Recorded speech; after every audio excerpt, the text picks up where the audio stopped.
Terima kasih atas kesempatan yang diberikan. Perkenalkan, saya Emiliana Antonio Belang, NPM 19021, Prodi Akuntansi 07. Yang saya hormati Bapak Sunarto selaku dosen pengampu mata kuliah Manajemen Sumber Daya Manusia. Pada malam hari ini, saya ingin membagikan sedikit materi yang saya pelajari selama ini tentang manajemen sumber daya manusia. Di sini pengertian yang saya jelaskan pertama. Manajemen sumber daya manusia atau disingkat MSDM adalah suatu ilmu atau cara bagaimana mengatur hubungan dan peranan sumber daya atau tenaga kerja yang dimiliki oleh individu secara efisien dan efektif serta dapat digunakan secara maksimal sehingga tercapai tujuan bersama perusahaan, karyawan, dan masyarakat menjadi maksimal. Menurut Mondi tahun 2008, manajemen sumber daya manusia adalah pemanfaatan sejumlah individu untuk mencapai tujuan-tujuan organisasi.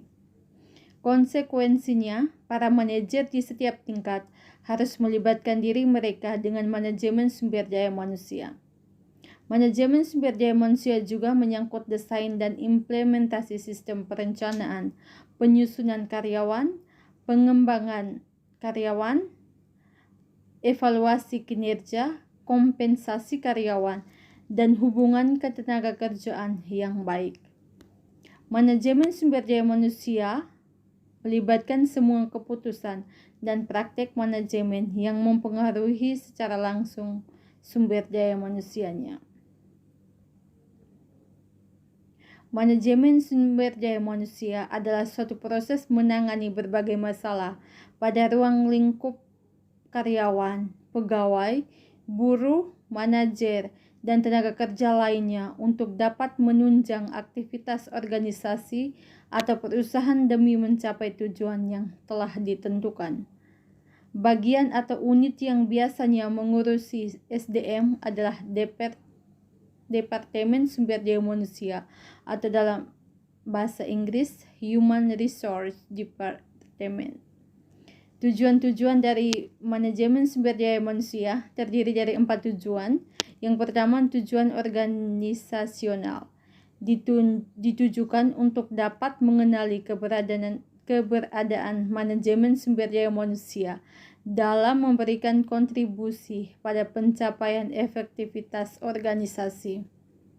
Yang kedua, tujuan fungsional, ditujukan untuk mempertahankan kontribusi departemen pada tingkat yang sesuai dengan kebutuhan organisasi.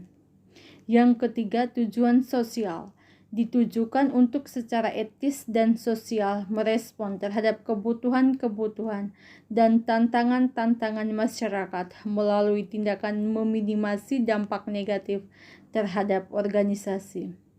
Yang keempat, tujuan personal, ditujukan untuk membantu karyawan dalam pencapaian tujuannya, minimal tujuan-tujuan yang dapat mempertinggi kontribusi individual terhadap organisasi. Tujuan personal karyawan harus dipertimbangkan jika para karyawan harus dipertahankan, dipensiunkan, atau dimotivasi.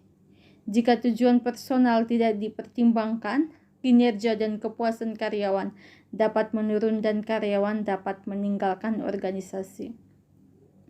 Manajemen sumber daya manusia memiliki peran, fungsi, tugas, dan tanggung jawab. Yang pertama, melakukan persiapan dan seleksi tenaga kerja. Di sini ada beberapa tahap yang harus dilalui. Yang pertama,